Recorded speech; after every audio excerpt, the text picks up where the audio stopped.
Ladies and gentlemen, a lot of things happen in central and western Kansas in the early part of June, and one of the things that we have to do on our farm is start preparing our winter feed crop for our cattle operation. This morning I'm out here in the middle of an alfalfa patch, and what I'm going to do is kind of check the hay just a little bit to see whether it's ready to bale. We had about 10 points of rain this morning, and so it's pretty tough feeling, pretty wet, pretty raggy feeling. And one of the things that the old timers taught me years ago was that if you mashed the leaf on the stem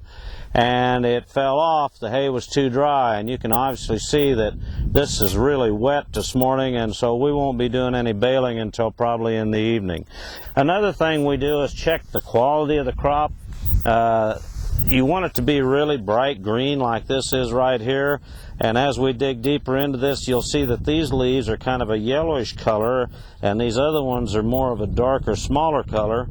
That means that the center of this windrow hasn't dried out yet, and so we'll probably end up having to put a second operation in here to rake it to get it up where it's dry. Another thing that we look at is the regrowth that's coming on, and you can see the little yellow spots right here where this alfalfa is starting to come out with its second crop, and right out here we have some that's already up and green, and so we can't let this hay lay too much longer, and so we'll have to do something to get this moving up if we want a quality crop and we want the next crop to be quality.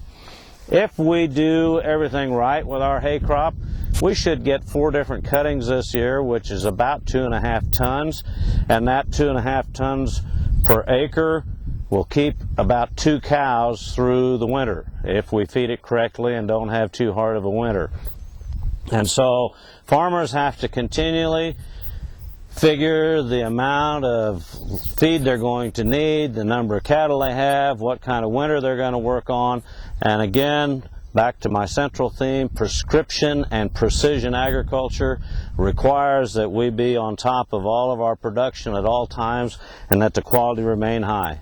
This has been Doug Zillinger, Kansas Farm Bureau, with a message on farming in central and western Kansas. Thanks again for listening.